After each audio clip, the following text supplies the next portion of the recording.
கிறிஸ்து இயேசுக்குள்ளான உங்கள் அனைவருக்கும் சமாதானம் உண்டாவதாக. இன்றைய தியானத்திற்காக எடுத்துக்கொள்ளப்பட்ட வேத வசனம் 1 தீமோத்தேயு 4:12.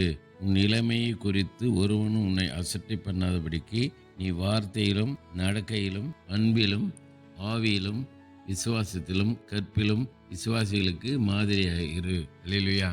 இங்கே ஒருவரும் ஏளனமாய் பேசாதபடிக்கு, ஒருவனும் இகழ்ச்சியாய் பேசாதபடிக்கு ஆண்டவருடைய பிள்ளைகள் எப்படி இருக்கணுமா? சாட்சியா இருக்கணும், விசுவாசிகளுக்கு மாதிரியா இருக்கணும். எவையில் நம்ம மாதிரியா இருக்கணுமா? ஒன்று, வார்த்தையில விசுவாசிகள் பேசுகிற ஒவ்வொரு வார்த்தையும் விசுவாசமான வார்த்தையா பேசணும். அவிசுவாசமான வார்த்தைகளை பேசக்கூடாது. பக்திக்கு ஏதுவான வார்த்தைகளை பேசணும். ஆகவே பேசுகிற வார்த்தை குறித்து எச்சரிக்கையா இருக்கணும். வார்த்தையில நம்ம ஜாக்கிரதையா இருக்கணும். ஆக வார்த்தையிலும், அடுத்தது நடக்கையில், நம்முடைய செய்கை, நடக்கை செய்கை எல்லாம் ஒன்றுதான். பரிசுத்தமான நடக்கை நடக்கணும், பரிசுத்தமாய் வாழ. வார்த்தையில மாத்திரம் பரிசுத்தமா இல்ல, நடக்கையில பரிசுத்தமா இருக்கணும். அடுத்தது அன்பில, நம்முடைய அன்பு கிறிஸ்துவின் அன்பா இருக்கணும். நம்முடைய அன்பு மாயமாலமான அன்பா இருக்கக்கூடாது. கிறிஸ்து எப்படி அன்பு செலுத்தினாரு அப்படி நாம அன்பு செலுத்துகிறவர்களாய் அன்பில. அதுக்கு அடுத்து சொல்றாரு ஆவியில, பரிசுத்த ஆவியானவர் பெற்றிருக்கிறோம். இந்த ஆவியில நாம கபடம் இல்லாமல் இருக்கணும்.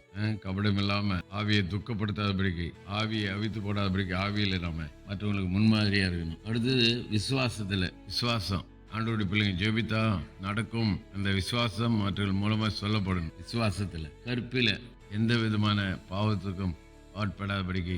யோசேப்பு பாவம் நெருங்கி வந்தது, ஆனால் உதிரை தள்ளிவிட்டு ஓடி போனான். அப்படி ஒரு சுத்தமான கற்பில என்ன செய்யணும்? விசுவாசிகளுக்கு மாதிரியா இருக்கணும். இப்படி இருக்கும்போது கர்த்தர் மகிமைப்படுவார், நாமும் கனிகளை கொடுப்போம். கர்த்தர் நம்மை ஆசீர்வதிப்பாராக. ஜெபிப்போம். நேசிக்க நல்ல தகப்பனே, இந்த நாள் கொடுத்த நல்ல வார்த்தைக்கு நன்றி. இந்த வார்த்தைகள் பிரகாரம் நாங்கள் வாழ உதவி இயேசுவின் நாமத்தில் பிதாவே, ஆமென். நம்முடைய கர்த்தரும் ரட்சகருமாகிய இயேசு கிறிஸ்துவின் கிருபையிலும் அவரை அறிகிற அறிவில் வளருங்கள். அவருக்கு இப்பொழுதும் என்றென்றைக்கும் மகிமை உண்டாதாக. நம்முடைய கர்த்தராக இயேசு கிறிஸ்துவின் கிருபை உங்கள் அனைவரோடு கூட இருப்பதாக. ஆமென், ஆமென், ஆமென்.